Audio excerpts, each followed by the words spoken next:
Hi guys! Welcome back to my YouTube channel. Today it's Sunday. So nandito na naman tayo sa Ajman for the part 2 ng ating house hunting. And we are here in Ajman. So we came back to the house na almost 170,000 dirhams per year. Ito yung bahay na yun na pinuntahan namin ng isang araw.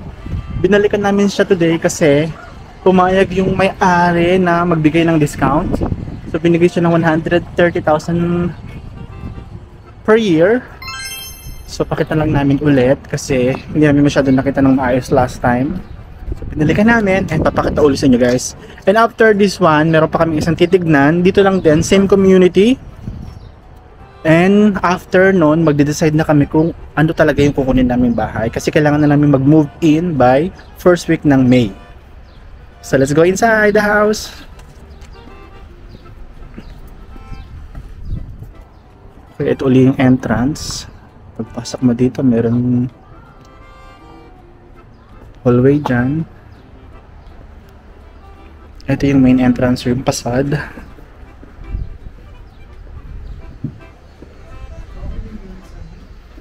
Okay, dito ulit tayo papasok sa gilid kasi nakalock pa yung main door. So sabi nila, ito yung pool, kinakalaban lang, but kapag nag-start na yung renting, tatanggalin na to. Pwedeng ilagay itong furniture sa taas. Okay. Ito yung living room. Ganda, diba? Lawak ng living room. Ito, may isang kwarto dito. Ay, nakalock. Sorry, nakalock siya. But I believe ito yung magiging dining room. Ito yung stairs. Ito ulit yung kitchen. Kung makikita nyo yung kitchen, napaka-modern. Medyo maliit lang siya but modern. And meron siyang sliding door dito leading to the pool. Okay. Ito ulit yung hagdan pataas. Maganda ng hagdan. Ayun na naman yung magandang chandelier. Kung makikita nyo. Okay. Akyat tayo pataas. Sa second floor. Okay, dito tayo sa landing. Akyat. Pag akyat mo dito sa second floor, meron ditong living area. Ito yung living area. Ito yung chandelier. Ang ganda ng chandelier guys, oh. And beside living area, may balcony. Okay. Ganda ng balcony. And then, ito dito ilalagay guys yung TV. And then beside living room, ito yung first room. Okay, malawak ang ating first room. Maraming bintana. Kasya dito ang queen size bed.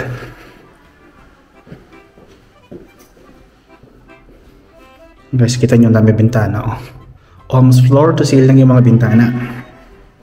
And ito naman yung toilet and bath. Meron na siyang built-in cabinets. Yan yung mga built-in cabinets niya. Toilet and bath.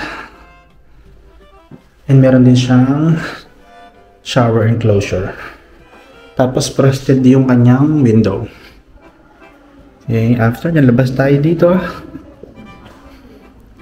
Meron dalawang kwarto dito sa side na to. Dito tayo sa second room. Dito sa second floor. Malawak din. Floor to ceiling din yung window. Yan. Ganito kalawak yung room. Sa area na to, ito yung built-in cabinets. So, mas maraming built-in cabinets dito sa second room kaysa dun sa first room kanina. And of course, ito na rin yung toilet and bath with shower enclosure. And ito yung salamin. Ito yung lavatory. Okay, labas tayo. Yan naman tayo sa third room sa second floor. Okay. Almost same size lang din naman. Floor to ceiling lang din yung window. May design yung kanyang kisame. Pagpunta mo dito, ito, meron din siya mga built-in cabinets. Okay, iba naman yung color ng tiles dito sa kanyang shower area. Yan. Pansin ko yung mga tiles sa bathroom nila iba-iba. Okay. So, ito na-cover na natin yung second floor. Akyat naman tayo sa third floor. Okay, pag akyat mo sa third floor, yung third floor landing, may chandelier dito. Ano bang chandelier? Pag akyat mo dito, kita mo itong living room. Ayan. Ayan sila. Okay, pag-akit mo sa third floor, may dalawang room din, pero unahin mo natin yung sa maliit na room. So may area dito, pwede ka maglagay dito ng small furnitures kasi meron din siyang floor to ceiling na window. Ang ganda. Ang ganda ng view. So pasukin na natin tong first room dito sa third floor. So ganun din, malaki din yung room. Floor to ceiling din yung window. Makita nyo guys. Iba din yung design dito ng ceiling niya. Kasya rin dito ang queen size bed. Dito sa area na to, ito naman yung mga built-in cabinets. Tapos ito yung kanilang shower area, toilet and bath. Iba din yung color ng tiles. Pati yung lavatory, iba din ang color. Okay. Okay, dito naman tayo sa last room, dito sa third floor. Okay, ito na. Which I believe ito ang master bedroom. Kasi siya lang yung may access sa balcony. Ano, lawak guys, oh. And also, iba din yung design ng kisame. So, pagpasok mo naman dito, ito ang mga built-in cabinets. May ilaw dito. Yung ibang room mo lang ilaw. And then, ito yung kanilang toilet and bath. As you can see, iba na naman ang color ng tiles. So, lahat sila merong toilet and bath and shower enclosure. Lahat ng room. And sa sinabi ko kanina, ito lang yung tanging room na may access dito sa balcony.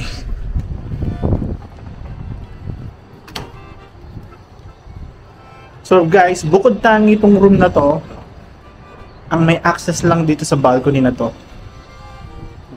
Lawak din ang balcony ha. Parang similar siya ng size ng room. Ito ko sa inyo guys. Diba, andito tayo sa balcony. Ayan yung pintuan dun sa room. And ito yung view ng balcony. Ito yung labas. Ito yung community sa area na to. Kung nakikita nyo guys, ang dami pang ginagawang bahay. And I think iilan pa lang din yung nakatira. And also yung room na to, meron din siyang access pataas. At meron pa ding isang balcony doon. Sige, akita natin.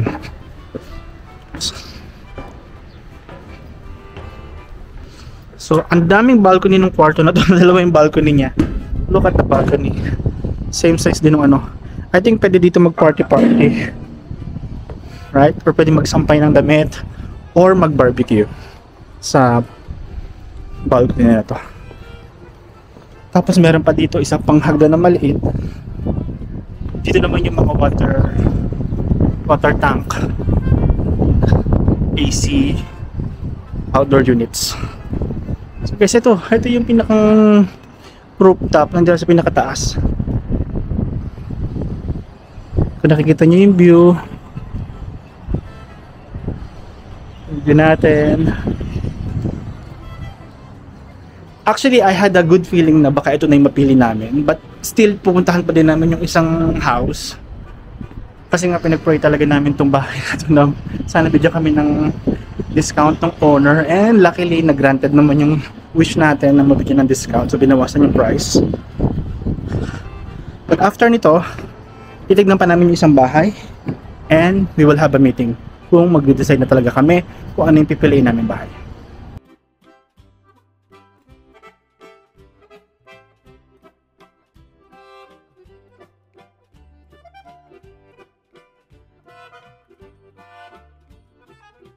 Hello guys, I'm back and dito na tayo sa second house or second villa na titignan natin, and after this one magde-decide na.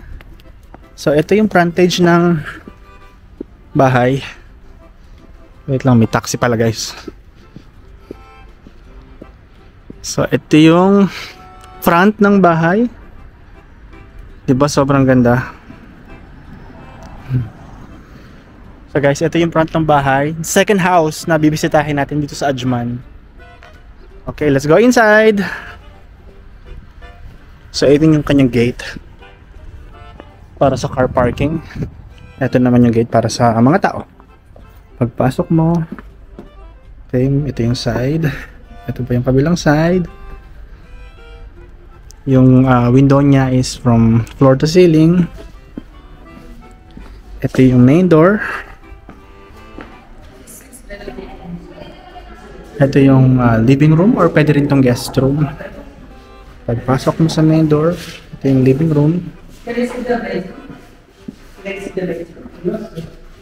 Okay.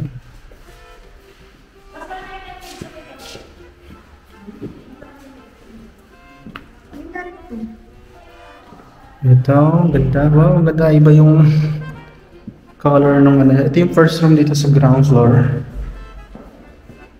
Malawak din yung room. Tapos ito yung toilet and bath niya. Wow, sobrang modern. Ito yung kulay ng ano, toilet bowl, kulay black. Meron siyang malaking mirror. And ito yung shower area. May enclosure din siya. Ang ganda. Okay, meron pang space dito for built-in cabinet. Okay, yun lang kaibahan dito. Wala siyang built-in cabinet. So ito yung room kanina. May hugasan dito, toilet, and sinabi ko kanina pwedeng living room. Okay, ito naman tayo sa kitchen area. Okay, maganda din yung kitchen niya, modern. Maganda ng mga modular cabinets.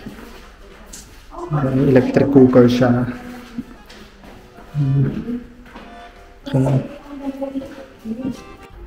Okay guys, ito naman yung maid's room. Ganda, ito yung maid's room niya.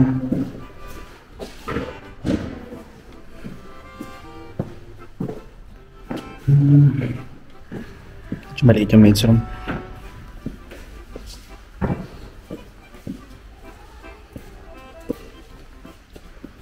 Kaya na tayo sa second floor.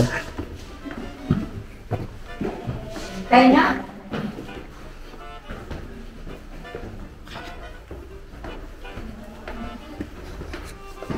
So, pagkakit mo sa second floor, meron dito 4 na kwarto. Ito yung first room. Meron siyang 2 window na floor to ceiling. Malaki din yung bed. So, itong room na to meron siyang access sa balcony. Ito yung toilet and bath. Okay. Malawak din yung kanyang shower area. May shower enclosure din siya.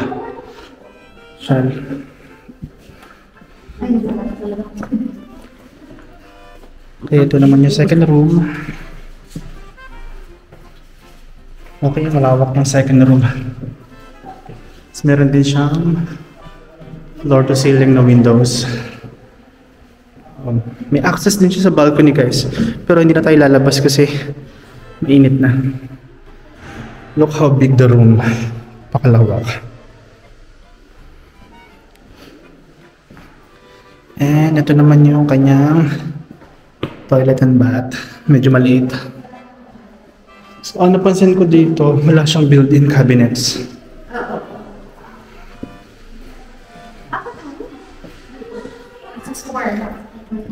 ito yung pangatlong room dito sa second floor. Okay, malawak din yung room niya. Meron siyang isang bintana na floor to ceiling. Ito naman yung kanyang toilet and bath. Okay, magkakaparehas lang yung color ng tiles. Ito yung napansin ko dito sa bahay na to. Ito tayo sa pang 4 rooms dito sa second floor. Meron din siyang window na floor to ceiling. Ganito kalawak yung room. And ito naman yung kanyang toilet and bath.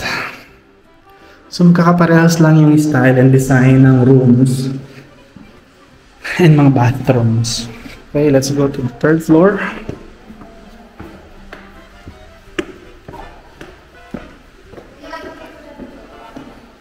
Pagkarating natin sa landing dito sa may third floor, mayroong isang malaking room.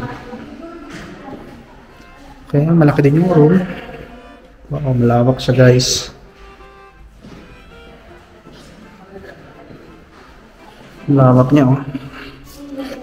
And meron din siyang malawak na ating dito ilalagay yung cabinets. Wala siyang built-in cabinets guys. And ito yung toilet and bath with shower enclosure.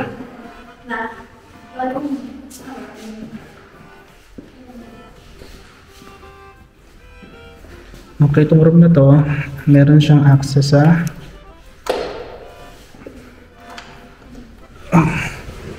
wow, meron siyang malaking balcony guys. Wow. Meron siyang malaking balcony. Look how huge the balcony is. Pwede ka na mag-party dito. To be honest. Lawak. Tapos guys, meron pa ditong isang small balcony. Wow. Sarap dito mag-coffee everyday. Morning. Ito yung view dito sa maliit na balcony. Dito sa may third floor. So yung may malaking room doon, parang siya lang yung may access dun sa malaking balcony. But anyway, hindi naman natin kailangan ng malaking balcony. Kasi summer na. Kasi guys, summer na dito. So sobrang init na. So for sure, wala naman tatambay sa balcony all the time. Nagkukulong lang din sa room. Okay, baba na tayo. Okay guys, ito hindi natin napuntahan kanina. So ito yung side ng house leading to the maid's room.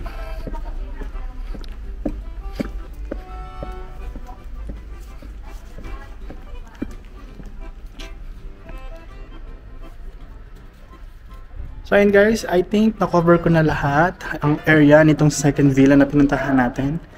And now, it's time to decide kung anong bahay talagang aming pipiliin. But majority ng vote is para dun sa isang bahay. Which is yung binalikan talaga namin. Kasi nagbigay ng discount yung landlord, yung owner ng bahay.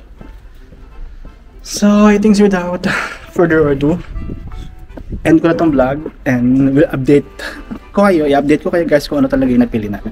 But for sure yun na yun yung isa. Bye!